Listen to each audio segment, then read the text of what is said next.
Hello, welcome back to Triple KO, the all fighting game podcast. And we are joined, of course, by Justin. Where are you in the world right now? Just go. I'm in the same state as Max. I'm in California. It's nowhere crazy. You're in I'm in San Francisco right now. You're definitely in a different state. You're in NorCal. So it's the same. California's like 3 states, and you're in NorCal. NorCal, SenCal, SoCal. Even I know it's like a different state. Like I'm well aware of that. NorCal folk act different. They do, right? You're not wrong about that. It's kind of crazy that people act different based off North and South. Max, is it true that up there the fire hydrants are yellow? Yeah, or something like that. They call they call the grocery stores something else. It's the food library. Yeah, you know? something like that. So you are actually in have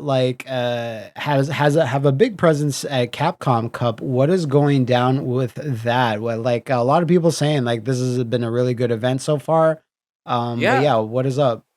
Yeah, I mean it's kind of more of like a Tekken production thing where the commentator, we call it the commentator's reject, where the commentators that did not get selected to commentate at Capcom Cup are doing their own stream.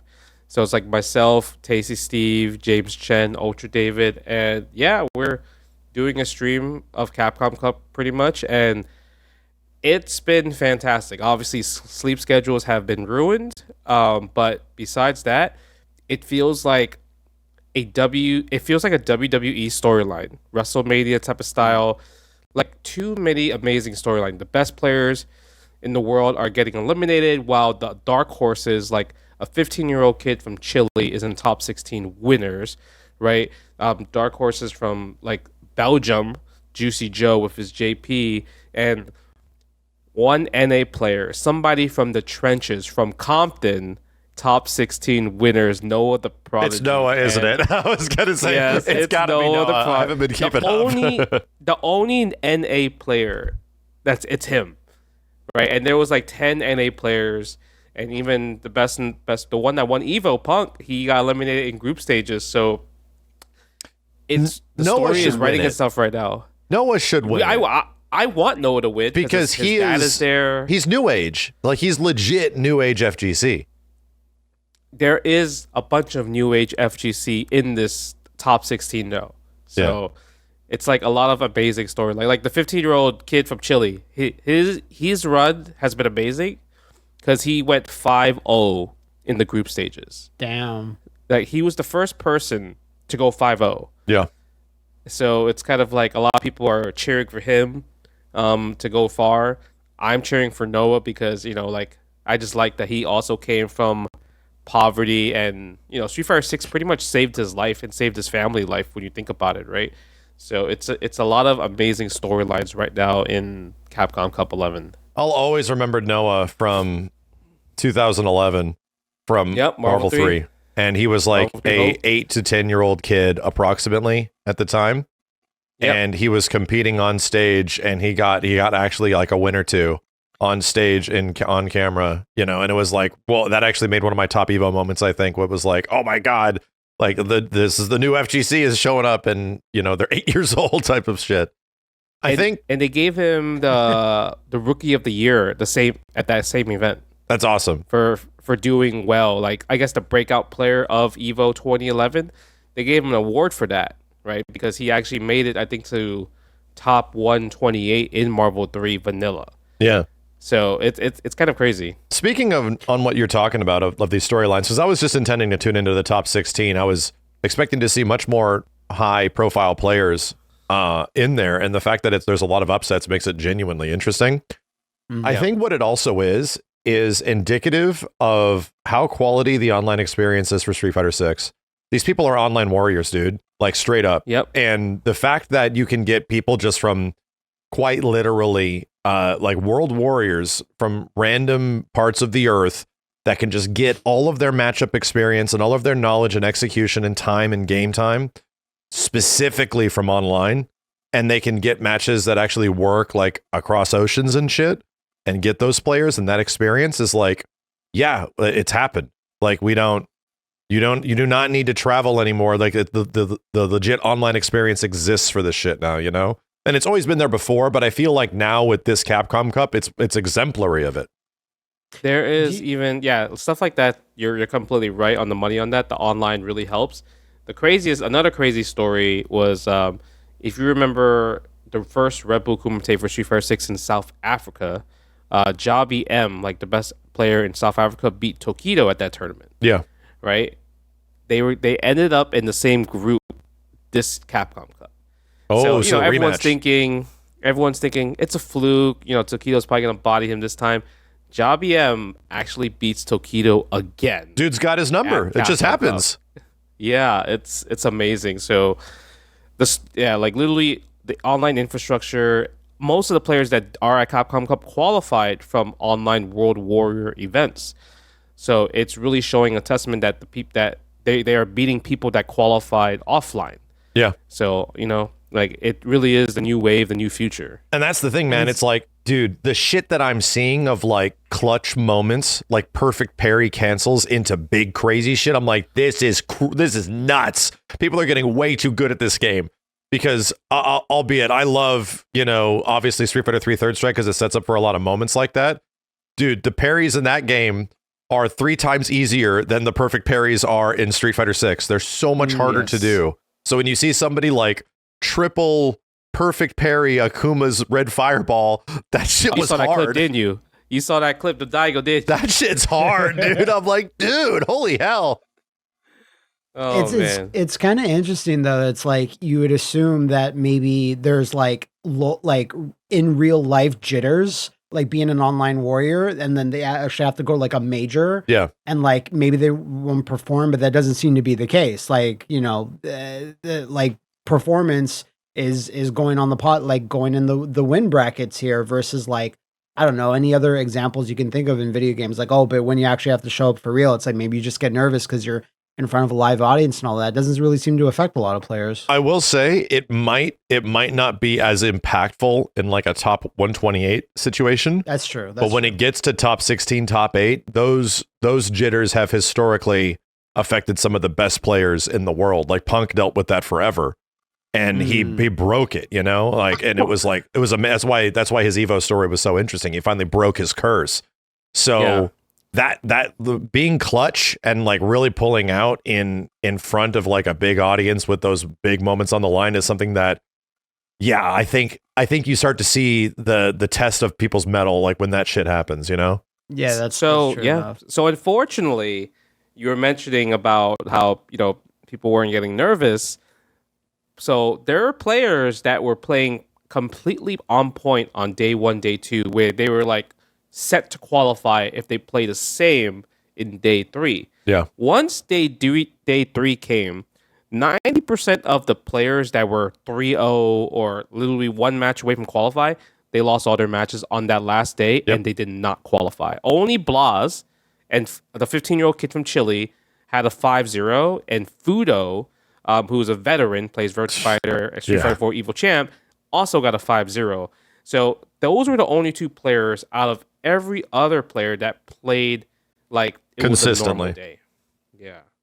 Yeah, and I think that's where like push comes to shove. Like in these big scale tournaments with this much, like to be honest, like just looking at this, the amount of time that you see and dedication and training and lab time that goes into these games, and the fact that you can just get thousands to tens of thousands of matches under your belt before going to this event. It's so stacked, dude. Like the amount of training and preparation that these dudes have gone through. Like they've played so much goddamn Street Fighter 6, They have. Now, obviously top 16's coming and somebody's going to get really heartbroken at second place because first place is obviously $1 million. Oh, dude. Second place is $100,000. Yeah. Mm-hmm. So they are playing a $900,000 money match in the grand finals pretty much. So that I would feel like that's going to suck. And I mean, I would never want to be in that position. I would rather just get bodied because I think like losing $900,000 is kind of pretty bad. But you know what? It's hopefully there'll be some better prizes for next year. I don't know. What's funny about a prize pool being that much is that the splitting the pot doesn't really exist anymore. Like these dudes are actually playing for it. So like that's just a thing that has been around for a long time in the old history of the FGC. Like dudes would split the pot constantly in grand finals just because they want to guarantee money. When they're playing for money, that makes the most sense logistically, even though, you know, the reality is nobody wants that. We want a good show. However, when you get six figures, when you get over six figures, who the fuck's paying taxes on this shit, dude? Like, the money's going in my name if I win, so I'm paying all the taxes. Like, what the hell? Yeah. So there now is some actual like legal ramification behind splitting the pot, and there's like, if you split the pot with somebody behind the scenes, like you have to get lawyers involved in shit. So you got to do the math. You'd be like, hey man, I need to take 30% before I split the pot. You literally have to like make a contract. Like you have to start like signing shit. So that's kind of like the nice thing as someone that like hates that aspect of it, where it's like, dude, just play the game. I think it's kind of cool that the prize pools get so big where it makes that almost impossible now. You're actually playing for 900K, bro. Yeah. And you have to explain to a lawyer or like a tax attorney, like, so I was playing Street Fighter, you see. Yeah. Like, and then later somebody's like, you start going to a judge because somebody's saying, oh, he's not giving me all the money. And you have to like break down what the fuck went down. Like it's a logistical nightmare. So it's not going to happen. You can't split that much money. Yeah, there's a comedy sketch in there somewhere, like for sure there has to be legal court where you have to explain like, oh, see, I went like 2-0, and then I had to blah blah blah, and then the Judge Judy is just like, what? I don't understand. Like there's something there for sure. All right, but then there's also possibly of Capcom Cup reveals. Elena hasn't come out yet, and spring is around the corner, and looking at the tournament dates, they already announced some of the next offline premieres for the next Capcom Cup of 2026. And the first event is Evo Japan, which is in May. Now, that means we might have an earlier Season 3, possibly, instead of releasing it in June. Yeah. So, yeah. It's very possible, because they kind of did that last year, where Akuma came out, they kind of released the Season 2 at the same time. Yeah. So they might do the same thing with Elena and maybe announce all the DLC characters, because doesn't Steam have that new thing where if you're going to have DLC, you have to do all those new characters or whatever? No, that's not a thing? Harada actually broke it down because they were confronted about it, because they did the same thing when they showed how many characters were going to be in Tekken, silhouettes. And they still did silhouettes. You just, the what it breaks down to is you can still do silhouettes. That's fine. But you have to tell people what is included. And directly. And that was what it was for. People were saying like the DLC is going to be here. It might include this or this and this. Like it was relatively vague for what people were paying for ahead of time. But when you have a fighting game character, it's like we're getting 4 characters. We're getting 3 stages. And we cannot tell you what those characters are, the stages are. That's completely fine. Nice. Okay. But like Summer Games Fest, like once again, getting a Season 3 reveal trailer, very likely. Like, I think we got the Bison reveal and the Terry stuff and all of that, like within a very close period of time to the Summer Games Fest stuff. So I wouldn't be surprised if, we get Elena here, and then it's sort of like maybe a tease, if not something that leads us into the next season. And then we'll be playing it at, Jeff's show. Yeah, because I think so. Elena might be playable this Tuesday. Really? Okay. Because if you think about Kage, that one year, Kage released on the same day as Capcom Cup Grand Finals in 2018. Yeah. They accidentally released him while the Grand Finals was actually happening. Yeah. So they might do that again. And I do think, based off how the schedule works, because I don't think they would want somebody to qualify to Capcom Cup in Season 2. So it's very possible for Season 3 will come out maybe late April. Yeah, we can look at tournament dates. April, yeah. But as a reminder, the gaming development division doesn't give a fuck about tournament dates. Yeah, they don't give I'm just going to let it right now that when it comes to the actual game dev side of things, that is not a consideration. The tournaments have to work around them. So whatever goes down and whatever might get delayed, that will have an impact in some way, but it won't. Don't. It's the absolute opposite. Yeah, because it's like mine just came out. Like it feels like she just came out like less than a month ago. February, right? Yeah. Like so. Yeah, but look at Bison and Akuma. They came out 1 month apart. They did. It was really tight. They did, and Bison was like the beginning of the next season, and it was like I'm curious what they're gonna do. And I almost feel like we're at a point where we should probably be discussing like what the hell do we want for the next season of Street Fighter 6? Like where should this shit go? What would be the appropriate characters and stuff like that would get people on board? Because I have to sort of like remind folks, as much as a lot of the roster is cool and a lot of new characters were cool. Big part of Street Fighter 6 has a lot of missing characters still. Yep.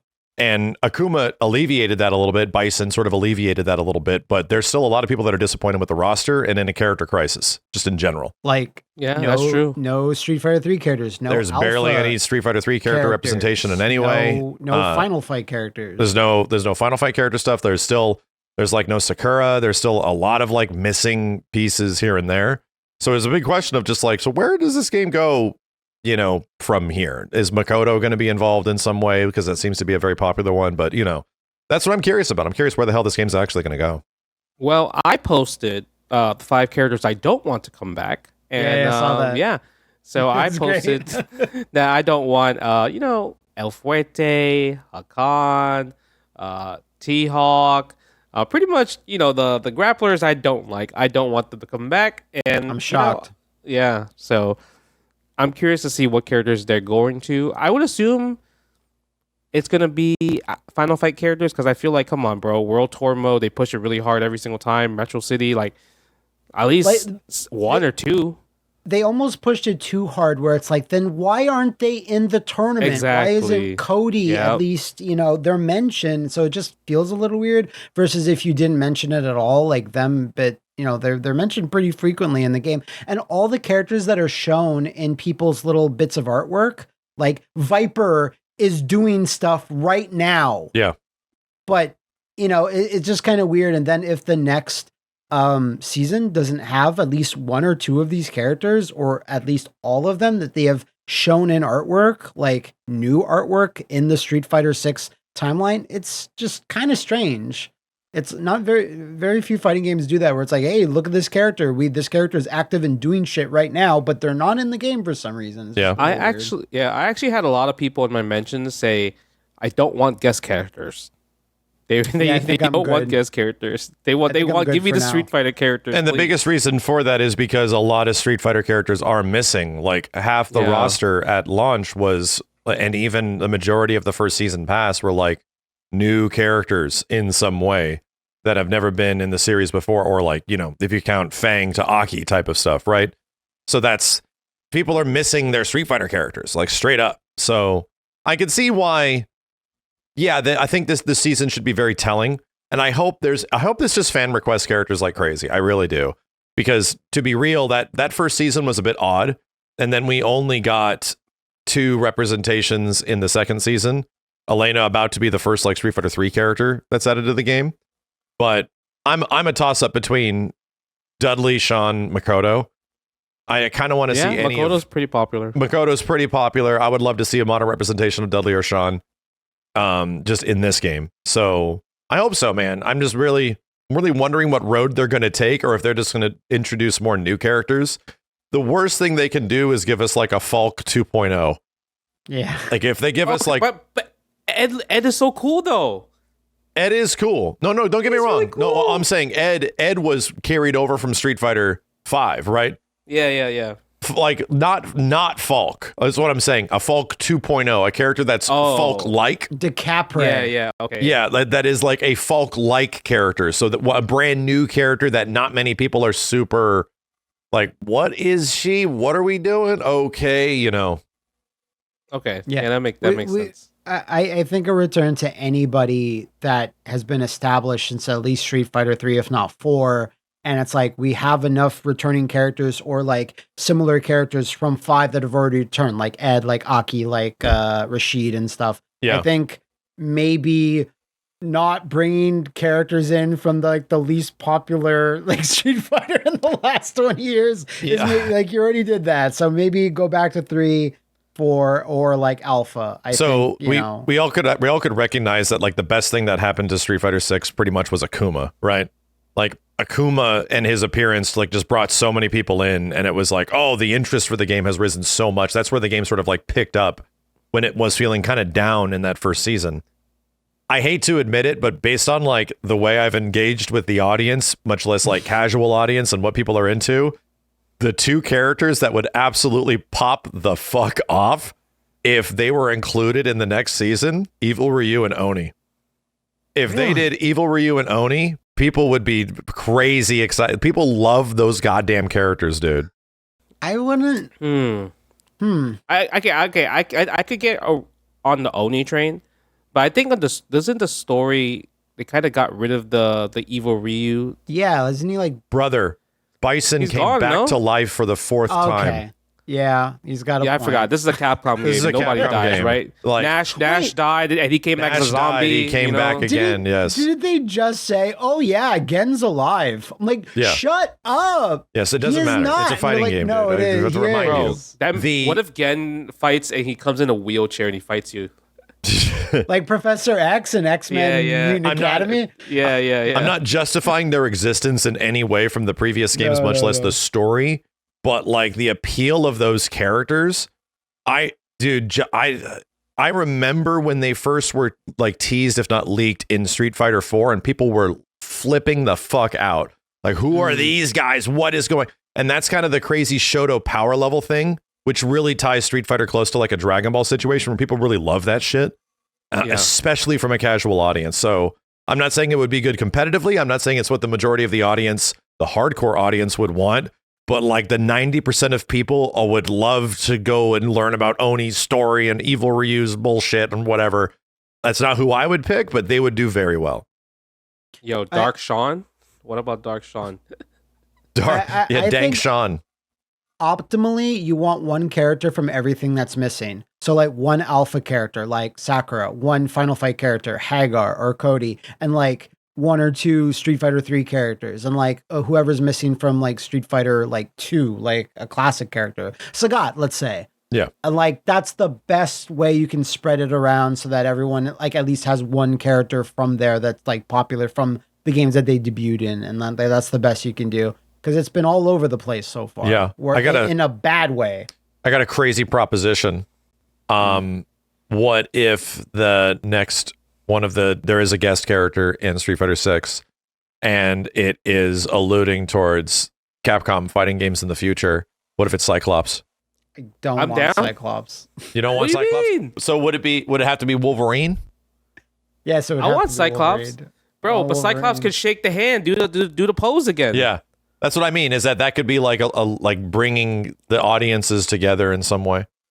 Yeah, but you gotta think about this. I get what you mean. The power level of Cyclops is too strong. It's too strong. He's fucked up. Yeah. Street Fighter characters actually cannot contest with mutants. That's just it. And to be real, like scaling down Cyclops, where it's like, oh, now we're just playing. You know what? That's why it's not going to happen because it doesn't sound fun. It comes down to a fun factor thing. We're just going to give you a nerfed ass version of Cyclops before you give it the real version and like a Marvel game. That sounds like shit, bro. Let's not do it. It's already a bad idea. Let's not do it. Yeah. But that still is intriguing for like the last season ever, like have a Marvel character that would be hype. That would be super hype. I have to agree. But like, maybe Onslaught anyway. Justin, we do have to move on. What did you feel about the Fatal Fury beta? Because we did not get your take last week. You're in Thailand, so we had Guile Wincoat, and we all had various opinions on it. But how did you feel the beta went? All right. When I actually played the game, it felt great. It felt fantastic. I enjoyed it. The problem is, when I was in Thailand matchmaking, it took me like 10 to 15 minutes to get a match. Trust, Justin, that wasn't a Thailand thing. Yeah, I know. I saw everybody else had it, and I couldn't get lobbies to work. It was just such a pain. And the UI, I wasn't a fan. I don't like how the UI was like the main menu looks and everything like that. Yeah, like I think a lot of like quality of life stuff would be really nice on Say the Wolves. But the gameplay, I enjoyed it. Combos, characters, the in-depthness, just defending. Jenny. Like what you got to play as Jenny finally. Unfortunately, she kind of sucks. But what? You know, I thought she was great. Really? You know what it is? Any character with a DP is the superior. That's just DP break is just dude. Especially characters that have like SPGs that hit really quick and stuff. Yeah. That like bam, it just comes out. Like doing JD into SPG was so good on some characters and others it's just not. Yeah, so it made me kind of sad, but because you know why? SNK has this thing where if the character is top tier and broken in the previous game, they will make sure that like it's either the character's going to be mid or ass. And Bijanet was top tier in the old Garo, so when she came out here, like she doesn't have a Dragon Punch. She's one of the only characters in the beta doesn't have a Dragon Punch, and it really does hurt her game pretty hard. But I think the combos and learning the characters was really fun. It was just matchmaking, and the good thing is SNK realized that okay, this is the issue, and they're already talking about a second beta. So I think that's really good actual like kind of communication from their part, right? So yeah, that was kind of my only beef is like it was just so hard to get matches. The biggest issue is that you have a ridiculously beautiful looking and fun fighting game, and it was a snooze fest. Like I was just bored by most of the online engagement of the game, and it's by the time of it, I was like, I'm just gonna wait for them to fix this. It's a fun game that's really good and really fun, but like the downtime is crazy, dude. Like how we spend so much of our time playing that game just doing nothing, is crazy. Yeah, it is kind of crazy. But you know what feels really good? Actual using the just defend mechanics. Dude, JD's and like after like your second session, they start to feel so good. Bam, bam, bam. Dude. Yeah. Like when I fought, a lot of people were playing Kane, right? He was a very popular character. Oh, yes, he was. But the thing is, I had so much fun fighting Kane because every time they threw the super out, I'm like, oh, I'm going to go for the parry, right? I'm going to go for the JD. Yeah. And once you start doing it, because once you get the first one, everything else, like the second, third, fourth, and until you finish, it's super easy to get. So it just feels really good when you just defend. And there's still mechanics that was really hard to do, like obviously just defend guard cancel. Oh yeah, that's still tough. Or even hyper defense. Like I don't think I got hyper defense more than like 2 times. Yeah. Right. But I see the vision. I see the vision in the future where once you master this, you're gonna feel so good about yourself, and that's what I'm hoping people will get to at a point where they feel that. Because if they don't, then they're gonna be like, oh, this game might be kind of dry, right? But you have to get to that point to make you feel better. That was the impression that the beta definitely gave us when you get into the higher ranks and you start actually fighting like good people. Like this is a pretty defensive game. It is. Yes. It's kind of hard to open people up just in general because when people are on point with throw techs are pretty lenient. You know, they're not like unreactable. You kind of guess throws. They're not really that way. So that was what I was like wondering at the very beginning when it's like, this isn't really a strike throw game. It can be at like low level, but once you start fighting good people, like, man, you just kind of got to like hold all this Kane shit. This bitch is throwing fireballs and jumping backwards while throwing fireballs. I'm like, I can't believe I'm fighting another Rome character over here, dude. He's kind of nuts. So yeah, it's fascinating. It's like I still don't know exactly how the game is going to be played, but the just defend system like allows things to open up a bit. But it does feel like it's inherently not a like until you get into SPG and it just gets like weirdly degenerate. Like, like it's baby. Like SPG is like just safe on block and it's hard to stop. And there's only so many things that like go through it that right now, right? People got to really lab that shit. So it goes from this very defensive game to just this unga McBunga shit of just green stuff. And it's like, okay, this is an interesting like dichotomy they got going on here. Yeah, and it's so interesting though, because like unlike in another game, it's like you only get it for the amount that you have it, like, you know, and then after that, it's just like the majority of your life bar, you don't have it. So when I was playing, I was like, ooh, this might be a problem. I don't know what to do against other people's SPGs. And then it's like, oh, okay, well, at least they don't have it anymore. Yeah. So that's a kind of a sort of an artificial way to balance it. Because when you're playing in Garo, it wasn't that big of a deal. It wasn't. Well, for some characters, it was just ass. Like, they weren't particularly good. Yeah. It was more of just like, it's a damage buff in the old Garo. Yeah. This one is like, yo, I got this move that is 100 times better than drive impact, and I could do it in the air. Yeah, you gotta hold this shit. And your EX moves cost less, and you get big super. Like, you are just juiced when you're in that part. And you can just defend back into it. Like, you can recover your health from JDing, and you can get back into SPG. It's like, okay. Oh, yeah, of course. Huh. Didn't even think of that. Hey, speaking of which, when Max and I and Guile Winquist were talking on the last episode, we just kind of forgot to talk about the DLC reveal for Season 1 of Fatal Fury. We mentioned Kine. I'm never going to get used to that. But we didn't actually talk about the reveal of Mr. Big, Joe, Andy, of Ken and Chun-Li, even though, like, you know, they're Street Fighter 6 versions, like we assumed. But why does Joe... Yep, I knew you were going to say it. I have the same thought. Why does he have glasses, Bitch right? needs Why to does he see. have your glasses? Bitch needs to see. Why does Joe and Preacher have glasses? Like, they're both Muay Thai. Like, what's up with the glasses, bro? It must be something in the water. I guess because it's like, it's one thing if Joe was completely redesigned and he had glasses. No, it's just Joe, but it's like he was a Virtual Fighter character and they just decided to put a random wacky thing on him. Okay. I actually went to a Muay Thai fight. You did, I saw. There was nobody wearing glasses in that. Even the referee was not wearing glasses. Ergo. I'm like, what the glasses is so random. So you will recall that in the first artwork of City of the Wolves, where Max looked at it and freaked out and thought it was a t-shirt at first, you see Andy and Joe in the back, and they're wearing completely different things. Like, Andy's dressed like King. That shit changed. That shit obviously changed, but and Joe was like in a jacket and had a cast on or something. So yeah, that definitely changed, and now it's like, okay, I hope those glasses are removable. It's just such an odd choice. It's a weird choice. I've never seen a redesign like that, and but Andy, that's about as cool as you can make Andy look. The coolest Andy's such a cool looking character, and I've always like never really jived with his gameplay. Like, I've tried to do this guy in a few different games, and it's just like, like I get it, the elbow and the DP, and I get it. It's like he just doesn't cool by themselves. This poor bitch just doesn't have the flair of his brother. Like, I'm sorry, dude. Yeah. He tries so hard. Andy, you try so hard, but Terry. Terry has to Terry.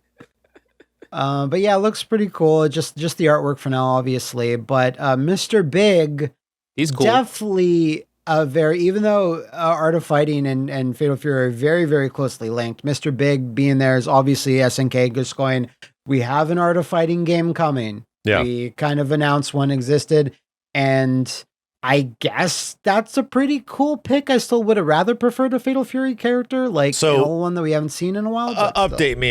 When I play all these games and like Legacies, they kind of become a blur because there's so many like in the same universe games of SNK in the 90s. Yeah. Art of Fighting is like Ryo and Robert, right? Yeah. Yes. Yeah. Okay. And so they're like the premium and Yuri. Terry isn't really in Art of Fighting, is he? No, this happens years before Fatal Fury. Like, Terry and Andy are teenagers. Gotcha. Okay. So yeah, pretty much Robert Garcia and Ryo and Yuri are like the premium 3 headliners. Yeah. And Takuma. Takuma, yeah. And Takuma. Yeah, okay. Takuma. Yeah. Gotcha. They're trying to save Yuri in the first one because she got kidnapped. That's right. That's the plot point. I have to go back and play the early Fatal Furies and stuff like that, and like Real Bout and all that shit before the new one comes out. You should play Art of Fighting 1. I don't think I've ever really played much of the Art of Fighting games, like, to be honest. Right. Like, I think I tried them, dabbled in them, but ever tried to like learn a mechanic or two. All I remember of Art of Fighting was like fucking massive sprites, bro. Like, the biggest sprites. They're really that big. Are too big, you know? They're really big. Okay, Art of Fighting 3 is probably the best one. Yeah. It's the most interesting.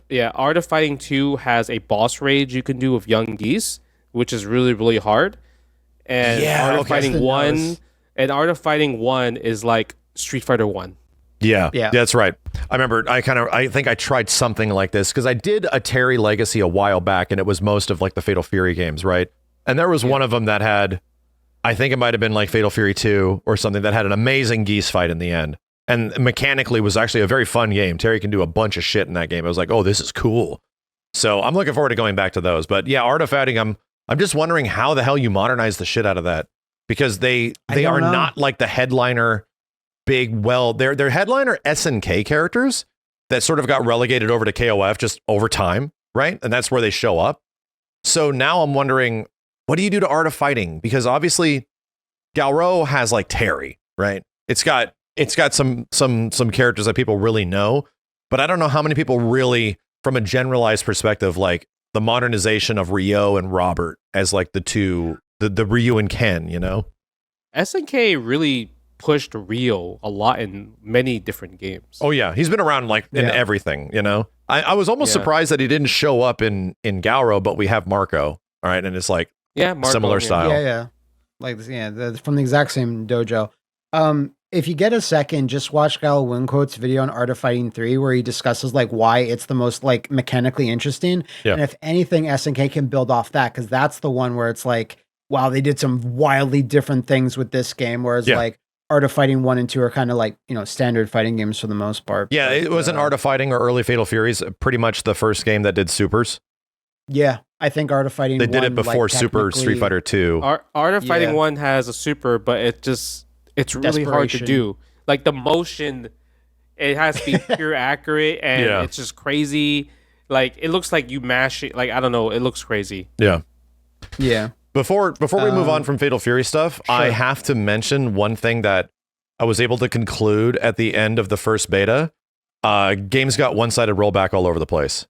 And that is similar to KOF 15. KOF 15 had a lot of one-sided rollback. So I was playing some local folks 30 miles away. I was playing Steve. I was getting rollback jumps from 6 to 9 frames on my end. And on his end, it's completely fine. So he was streaming at the same time. Also, I was playing other people like from the chat, and I'm like, dude, this guy's connection is terrible. And on his end, it's super smooth.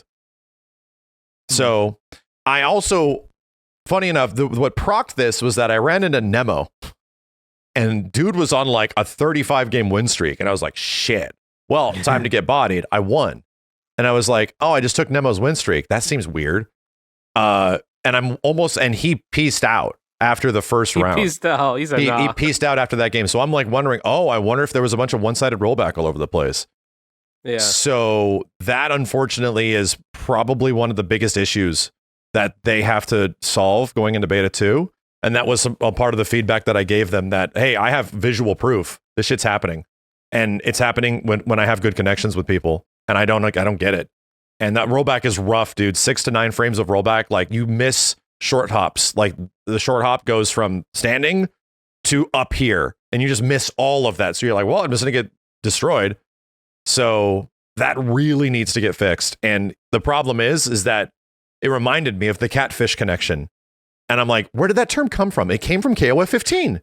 Yeah, it was. KOF 15 started the catfish connection like meme, where it's like, oh, I finally got somebody with a good connection, and it's ass. And you're like, what is going on here? And it said it was 4 bars or some shit. And you're like, what the? And then I found out that, it's got a whole bunch of one-sided rollback in that game too. That's such a good term. Hope that gets fixed, man. Lying. It's lying connection. Lying. It's like, no, it's like this. It says right there. And you're like, but anyway. So yeah, like Fatal Fury Beta, unfortunately, all it did was prove that it's a cool ass, beautiful game that can be a lot of fun and really sick. And obviously has some, I would say, some mechanics that feel a little aggressive. Like I don't think everything's perfect. Like, no. Some of this SPG shit, dude, is freaking crazy. And I kind of wish throws were a bit less techable so that people had to be worried and shimmies were a bit more important. I think it feels like the game wants it to be that way, you know, but maybe that's a bit too similar to Street Fighter 6 because there's already a lot of similarities. But no, but I agree. I do want throws to be stronger just because, like, I think I know people complain about throw loops in Street Fighter 6, but that's kind of what a lot of whole systems designed around it. Yeah, casual players could just understand how to use it. So, and you need a way for people like casual players to open people up, because if they can't do damage or whatever, they could just be like, I don't know what I'm supposed to do. I remember the moment in SF6 when I realized that, oh, this is an accessibility thing. When you throw somebody out of like a punish counter, or if they chose the parry state and the throw does that much. And I'm like, dude, what is that damage? Like a throw punish does that much. Chicago punishes are now good. Oh, Chicago shit. Punishes. So that to me was actually like, oh, this is what sort of an accessibility thing, where if you choose wrong on the, the wheel of Street Fighter, you're actually going to lose a bunch. You can get fucked up if you chose incorrectly, and you lose that much on a throw, which is why, ultimately taking the throw is so good in Street Fighter, because if you chose the parry, dude, you're losing twice as much health. So hopefully the second beta, when it does happen, if and when it is, I'm assuming it will, because they really hinted that it will. It's like, as long as there's been some improvements there, it's like can only be positive from there in terms of the game launching. But if it's like similar, or like, let's just say even worse than the experience, and some second betas have gone poorly for games in the past, I don't know, but hopefully it'll be on the more positive side going into launch. Would you guys feel like maybe a delay would 100% be possible? Yeah, 100%. Like, just delay you think, like, yeah, like, because that's this game's if the game launches in a state similar to this, even if the matchmaking gets a little better and they don't solve the black screen in between round stuff, the matchmaking has like one-sided rollback, and all those things still start happening. Like, this is what did it to KOF 15, dude. 15, like, this is straight what, right. Like, that game was really fun, and this is a cool game. I got to the highest rank, and I can only find one person to play, and I can conclude I have 10,000 people in my stream trying to find me in ranked right now, and they can't. And I'm just getting like the same person over and over again. It was like, what is wrong with this matchmaking, dude? So yeah, well, it can't, and it just further highlights the idea that matchmaking is as important as rollback, right? It's even if you have a game that has amazing rollback and great netcode, if you know people are out there and you're not able to fight them, then what the fuck is the point? Yeah, you're right. I just like, is 2-ish months enough to fix all this? It's like, maybe not. And especially it's like the launch is really important. So to be honest, like if you wanted an effective delay, you would need 6 months. Yeah. And they're not delaying it 6 months. They're not delaying it 6 months. No, and if you look at what they're doing, they have so much promotion, the marketing on like it's coming out. Matches. I was just gonna say, like, it's just Ronaldo. There's way too much riding on this, so it might have sadly a Street Fighter V type of launch, right? Well, not that bad, brother. There's content in this game. Okay, but the online, the online, that first week of Street Fighter V was like the death sentence for the first few years of that game in the eyes of many. Yeah. That's harsh.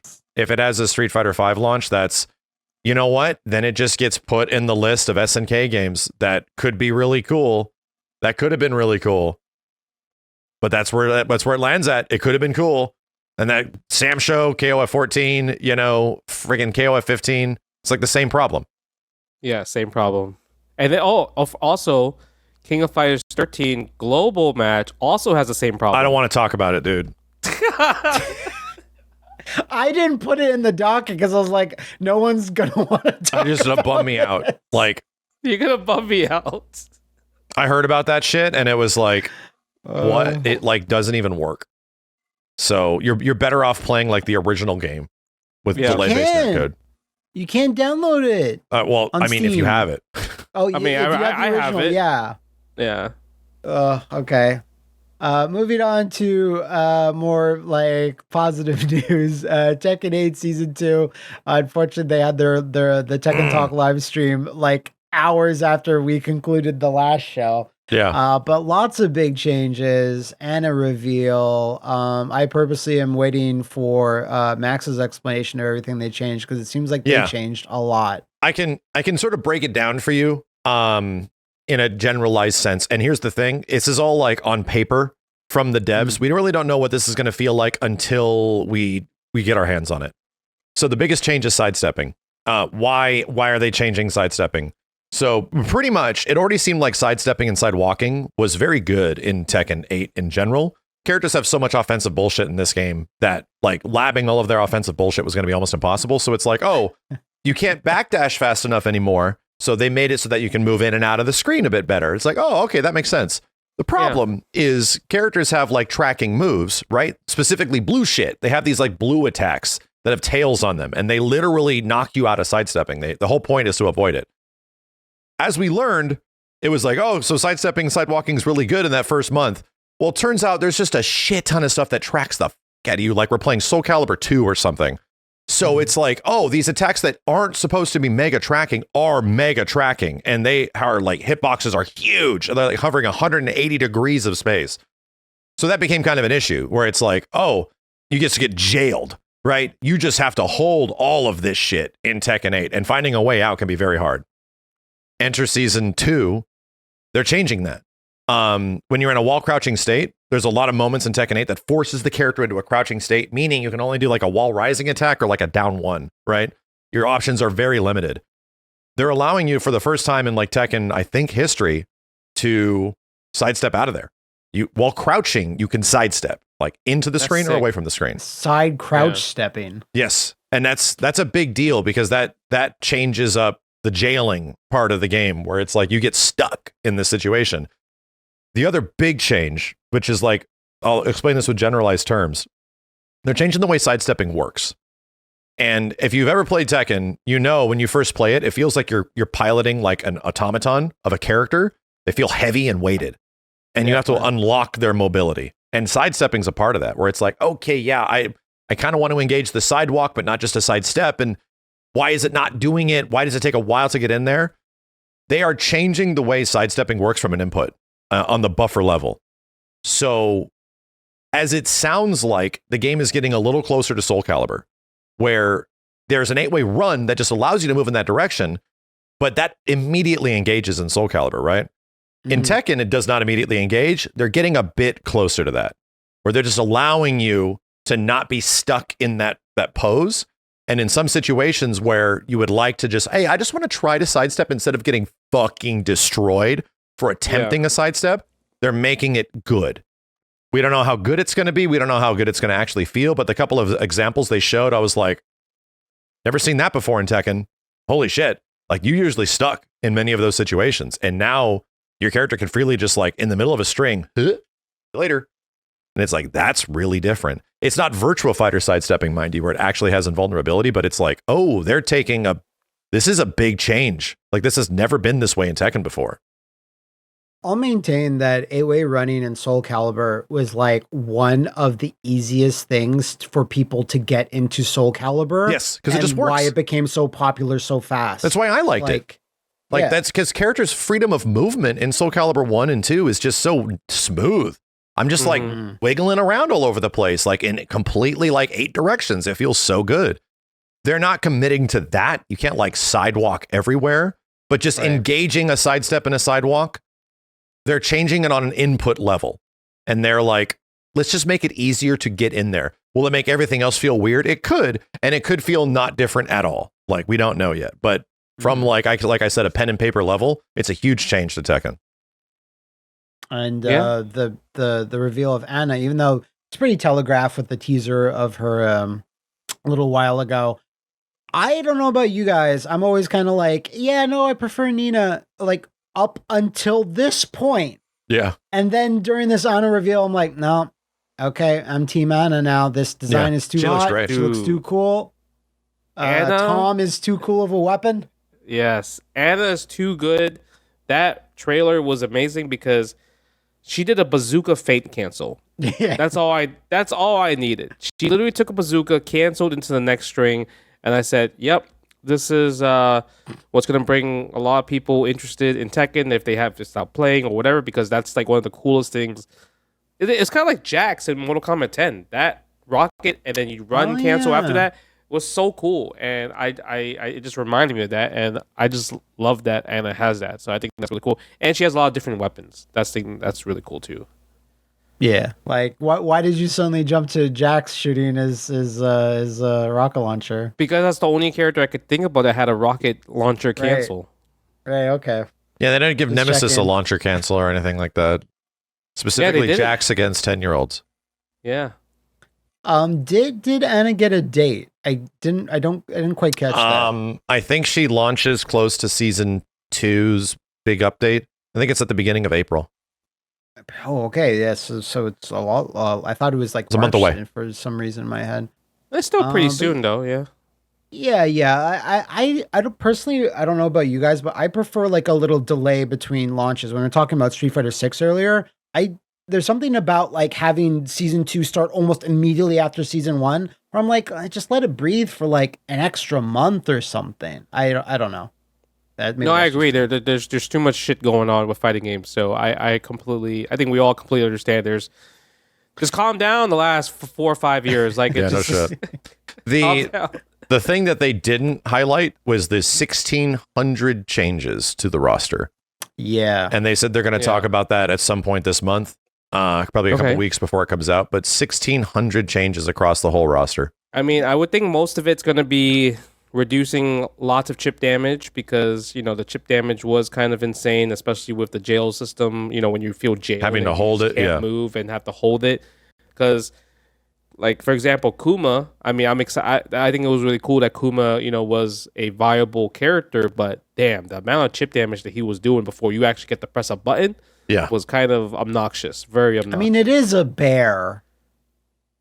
Sure, I guess, but... I think bears should naturally do chip damage.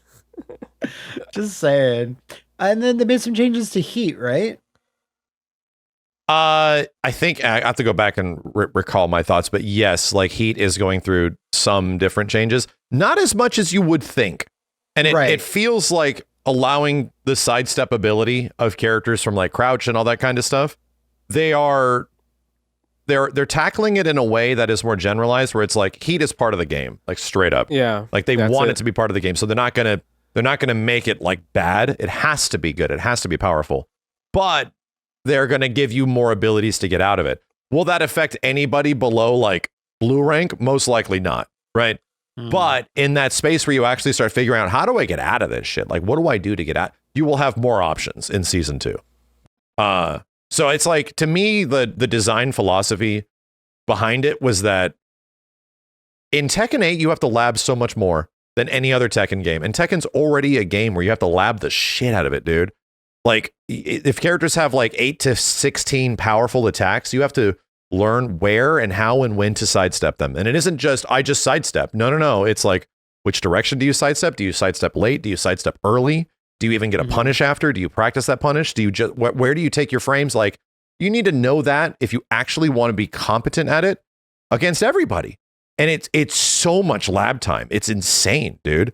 So to me, them like opening up sidestepping is like, all right. So the devs are like, our game's kind of obnoxious, and we gave characters more tools than ever, especially in heat mode. It's kind of obnoxious how much you need to know in our game now, even compared to before. So to me, like the logical plan out is to allow their mobility to be a bit more lenient. And like I said, not Virtua Fighter lenient, where sidesteps are just straight invulnerable to strikes.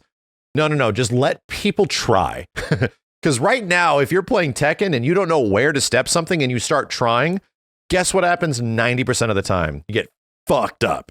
Like you get really fucked up if you're like, oh, I'm just going to see if I can step this. Like, oh, well, that was stupid. So you feel disincentivized by trying to even attempt it until you just lab, right? It would make more sense if Tekken is like, well, let's let our players try, right? Let's let people actually engage a sidestep and come to some conclusions of like, oh, that seems good there. And if you unlock that chain of like when you can engage that sidestep to do that kind of stuff or sidewalk, then yeah, it might result in more discovery from a player's perspective in terms of defense, instead of just doing nonstop offense and combos, which is what carries the majority of players through the very highest rank. Yeah, no, it's a good point. I was also going to ask, since we talked about a little bit with Street Fighter 6 upcoming DLC, if Tekken was to have another guest, like this isn't that crazy of a thing, but I would still like it because it keeps, I don't know, the soul still burning. I would like a Soul Calibur character to show up. Yeah. I think if you put Ivy on the front cover, like for the Ultimate Edition of the game, you might get a few people being like, huh, I like Tekken. Soul Calibur Ivy would be my choice. You know who would be the best-selling and probably most popular DLC character in that game if they brought him back? Go ahead. Lucky Chloe. Lucky Chloe was the most played Tekken character in Tekken 7 by a lot. Ooh. No. Yes. I don't know, but I'm just saying no. Really? More people played Lucky Chloe than any other character by a lot.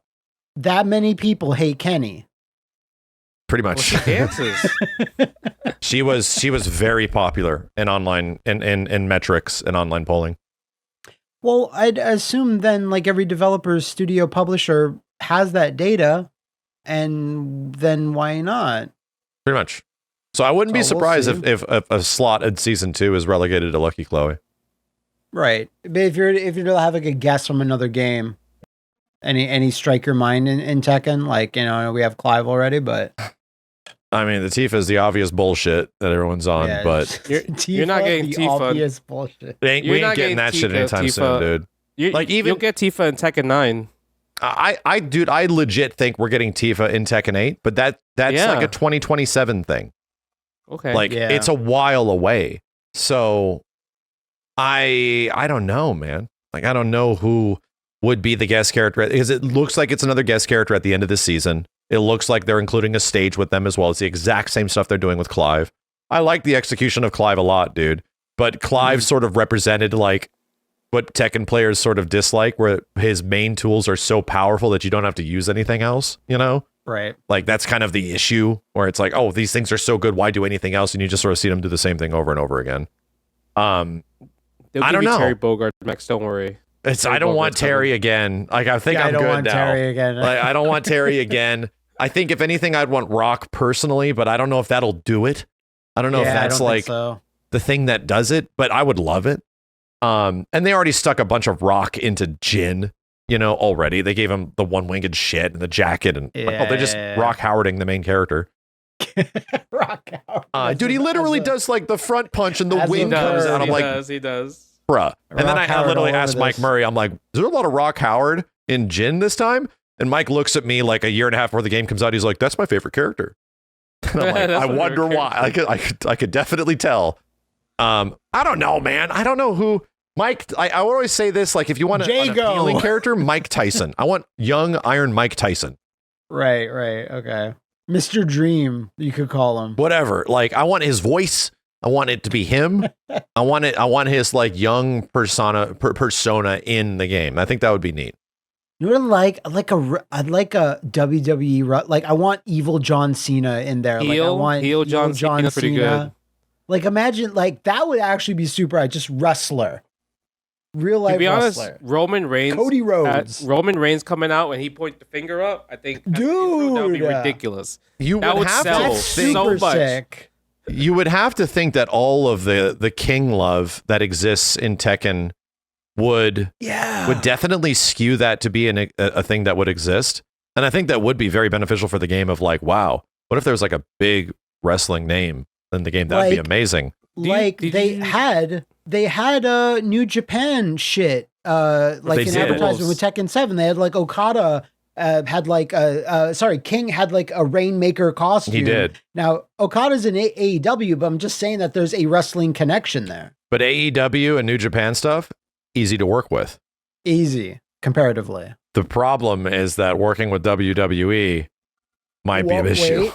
No, hey, come not on. so KOF much. All-Stars, come on now.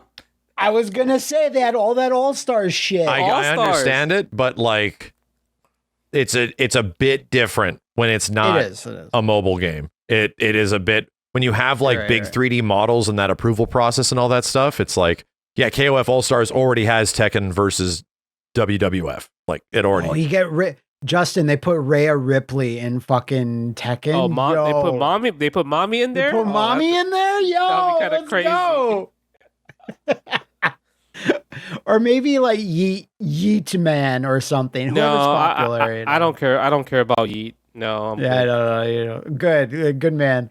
All right, we have to move on. We unfortunately did kind of skip this story last time with Goblin Coat because we're going a little bit over.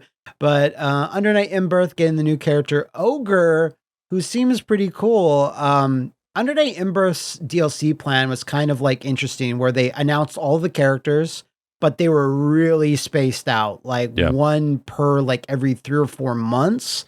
And Ogre seems pretty cool. I reinstalled the game recently and just was like, going through training mode again, just to see, because it had been a while. Because Ogre is like definitely, the type of character I'd be like, pretty interested in playing. But did you guys have any thoughts on the trailer for him? I thought he looked. It was the only character in Undernight that I looked at. I was like, kind of want to play that. That looks really sick. So yeah, from a character design perspective, that was a flashy as hell looking character. Yeah.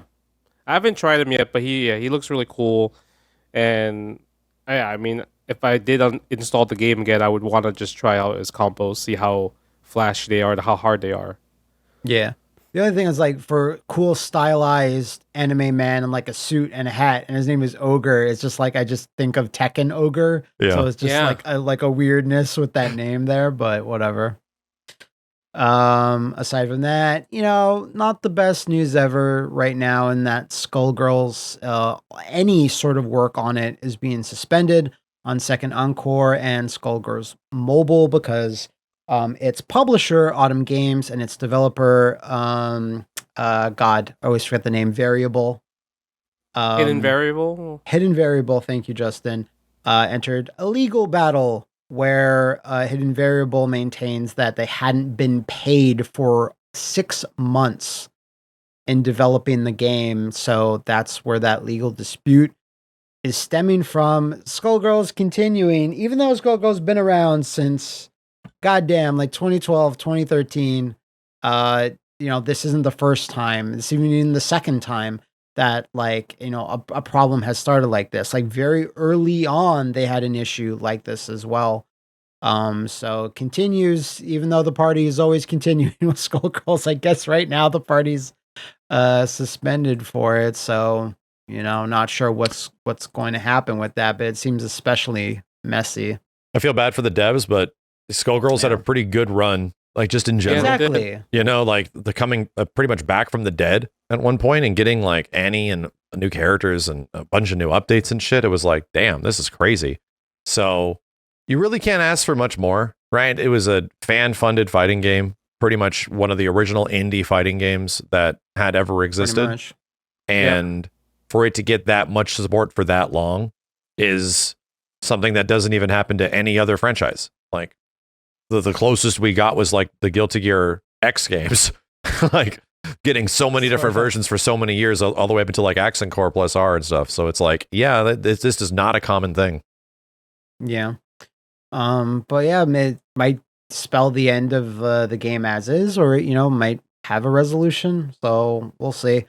Fortunately, a lot of indie fighting games like Them's Fighting Her, it's also messy like situation there, and that hasn't come back in any shape or form, unfortunately. So we'll see. And in further bad news, not too long after we concluded our last episode, we were talking about how Multiverses was scheduled to be shut down at the end of May.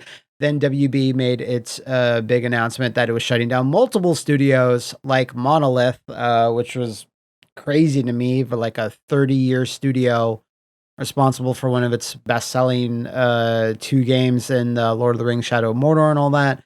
And Player First Games were also announced to be shut down. And it was like roughly a year after WB announced that they were purchasing them. That's gotta be one of the fastest turnarounds from like purchase of a studio, trying to maintain a new game, new IP. And you know what? It's really, really similar to PlayStation All-Stars. Yeah. In that Sony, hey, we're having this unknown developer make this game. It's going to have all these mascot characters. And then pretty much within a year, that studio is just gone. So strangely weird echoes from both situations there, but like I'm also not surprised, honestly. Yeah, being a Smash-like is hard as shit, dude. It is. Like to engage and keep that audience, it's worked a few times, like Rivals and Brawlhalla and stuff. But yeah, to be able to hold it and to be able to like keep license and franchises going, it's a tough mountain to climb. Yeah, and they also had so much, I guess not drama, but they rubbed a lot of the players the wrong way with the whole beta buying the purchase, right, of the battle pass, and it was kind of like the gameplay was a little stiff, and then they released a more patch version where they're like, oh look, it's so much faster, but they're like, yeah, we're done with the game. It's kind of like exactly. It was a little too late. Yeah. And it seemed like in terms of like IP characters, franchises, like this is like can't get more than these. Like when Jason was at it, I was like, oh shit, I never got the Godzilla that I thought had been leaked in data stuff. I was like, that's the one I'm waiting for. Didn't quite get it, unfortunately. And like, no new characters are obviously coming because they announced the last two, but still sad that the entire studio kind of going down with the ship as is. Fortunately, in a little bit of a better WB focused news, Mortal Kombat 1 has shown off quite a bit of footage of the T-1000 and a surprise with the new cameo. Who is the new cameo, Max? I think we're all excited for them. Madame Bo Raicho. That's the girl. She looks cool. Let's like if they're just giving Bo Raicho, they're just like pulling up the MKX moveset and they're like, we got these. But Madame Bo, way more beloved than Bo Raicho ever was. Bo Raicho still has that stinky, farty stigma around him. But less vomiting and farting. So people are kind of into it. And T-1000 actually looking, I think we were all saying like, a few episodes back, we're like, I don't know what that's going to look like. Is that just going to be him doing knife moves? And they injected some KI 2013 into it. Glacius, I'm telling you, man. Yeah, that puddle punch was almost like 1-to-1. I was like, yeah, wow. Okay, so they have Tusk and then they have Glacius. Maybe just let NetherRealm make a new KI. And it's well, to be honest, I'm gonna be real. The whole reason Tusk exists is because of Conan. And the whole reason Glacius exists is because of the T-1000. So it isn't as much them copying KIs as shit's come full circle. Yeah. It really has. It's, for me though, in the T-1000 trailer, is the move when he's in the air and then puddles down onto the ground like really quick. And I was like, oh, that's cool. Because I was in the camp that's like, the T-1000 is just going to do a bunch of stab moves. So I'm really, really happy to see that he's doing other stuff, and his fatality being super cool. I could only imagine when you're like, a 30 to 40-year-old and you're working in game dev and you love the Terminator movies and you get to animate a character's fatality from Terminator. That has to be a thrill, Yeah, that has to be, right? I think that's the really cool part because you have so much nostalgia going into this, right? So yeah, I don't know, just the little bit of gameplay stuff they had for the T-1000 looked really sick. So I was like, I loved Conan, man. I don't know if you guys actually played him, but like that character's fun as shit. And people discovered some recent jump cancel shit that lets him get some nutty damage and stuff. I think I love him because he has Mortal Kombat X normals and Mortal Kombat X chains. So he's not stubby like some of the characters can be. He's got huge normals. So that made him really fun to me, that he's just like whiff punishment. And you just play him that way the whole time and just do a shit ton of damage. For me specifically, I need to know, we got Robert Patrick in as the voice of the T-1000. Is it officially him? Yep. He's been tweeting all over Robert Patrick about like, yeah, it was really great to be part of this process. That's great. He sounds young as hell. Yeah. Why did we not get Arnold? I have to find a WB employee at Evo or something and be like, can you give me, like, I'll sign an NDA. I don't care. Can you tell me why that didn't happen? Probably because he just sounded too old. He's in the Predator game. I say this every time. Right, but Conan Arnold is not like old. The Predator game did something smart. They didn't have Dutch. They had Old Dutch. They had both, to be fair, but the voice lines were done as Old Dutch. You are right. Yeah, so it's like, I don't think I would have. You would not have gotten like you would not have gotten that shit out of a modern audio Arnie. Sweetened it. You could put filters, have little V work on it. You could have put filters to make singers them sound do the same better. thing. Yeah, auto tune it. I gotta give personal flowers to the Arnie sound-alike in MK1. It almost made the character for me. Like when you get them two fighting each other, like, this is fucking hilarious, dude. It is like literally like early 20s Arnie type shit. And remember your discussion about Full Circle. What does Tusk say in KI2 when he does he's literally Arnie screams. Duh!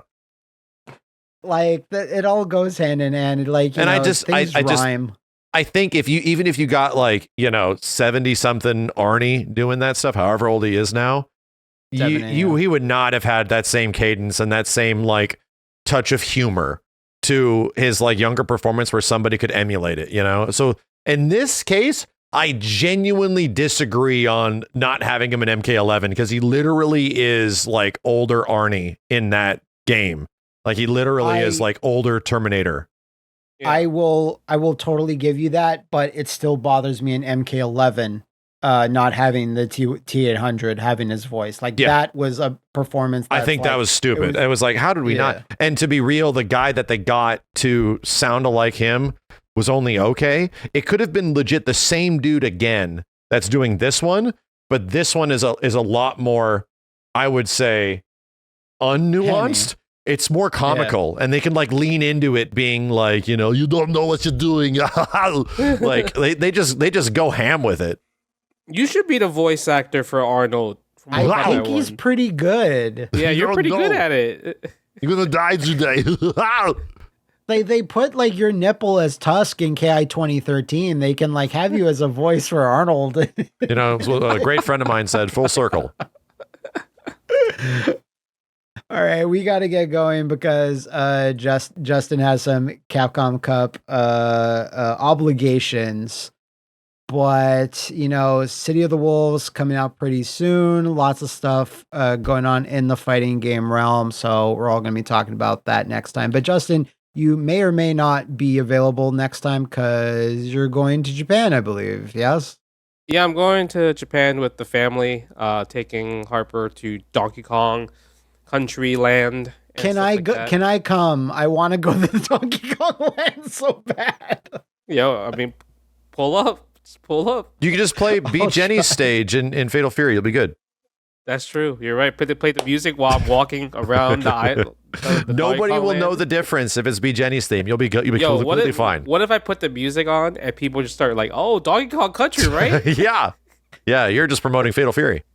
Yeah.